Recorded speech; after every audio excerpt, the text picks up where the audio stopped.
So the last one wound up being a poor recording again, and it was a good explanation about how you go from general to specific. In other words, a lot of these systems are regional. So people dress up a certain way in India.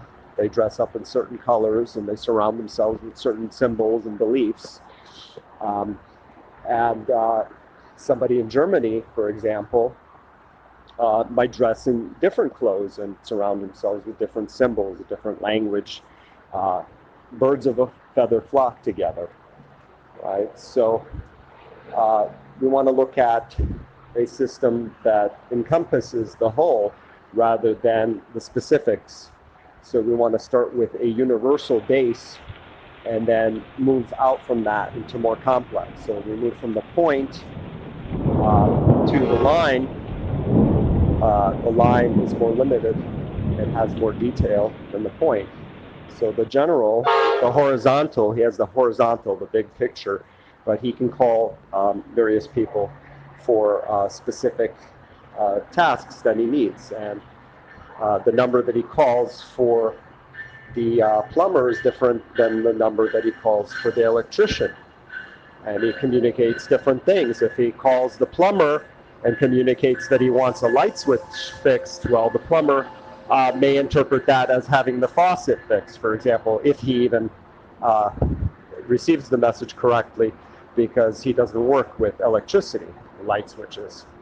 So if you need the light switch fixed, you call the electrician. And that electrician can be contacted at a particular number, a specific number.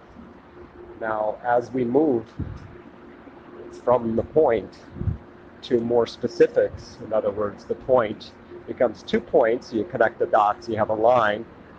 3 points is the triangle. And for example, if you want to draw a person, you create an outline. An outline is very general, it doesn't have the specifics. Now we're talking about 2 types of outlines. We're talking about an outline where you, for example, you could have an outline could be the chapters of a book. And then you go into the specific details when you open up the book and you go to that chapter.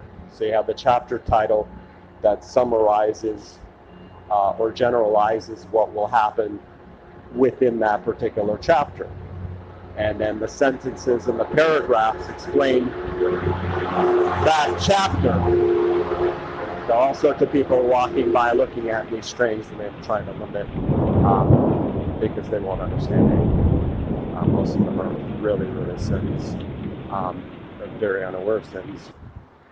Anyways, so let's say we wanted to create a picture of a person. We start with a blank, let's say a blackboard, and we use white chalk, or we can start with a whiteboard, for example, and use black ink. First you generally create the outline of the person's body, and then after that you would add the different details.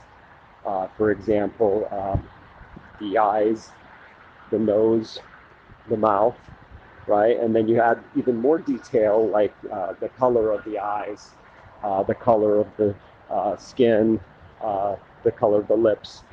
And so you have these specifics, and generally they correspond to a particular or specific region, right? So people from a certain region, like India, the Hindus, they have a certain skin color, and more are inclined to have a particular shape for their eyes and color for their eyes, as opposed to somebody that may be in Italy, for example, or Germany, or from some other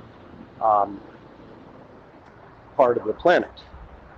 So we have the generals and we have the specifics. Once again, a lot of these systems, yoga, Wicca, and others, are not all encompassing. They have symbols, they use symbols that are specific to the region and that particular system, spiritual system, or religion.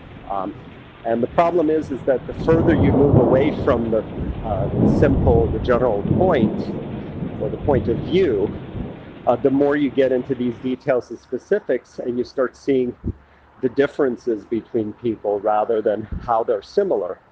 And these systems come into conflict because they're not seeing how they are common to one another. So they're not seeing the general. They're getting lost in the specifics. You know, they can't see the forest for the trees, as it says in the Bible. I don't want to start quoting from the Bible because there's a lot of negative things that are attached to that, and that's why you have even within one religion, like particularly the Christian religion, you have all these different factions and sects, and they have more specific ways of interpreting the Bible and what they believe. And they actually argue amongst each other and even fight each other. The Catholics, the Protestants, the Orthodox factions, all because they're not seeing that common binary base that is common to all religions. And that's why it's so important to start with a system that is all-encompassing. And one of those systems is Freemasonry. Unfortunately, that has been the very system, perhaps the system that can do the greatest good, has been misinterpreted and misused. And it's been misused by people in corporations who want to get ahead, who want to use that, leverage that, the mystique behind that, in order to get some kind of control or respect.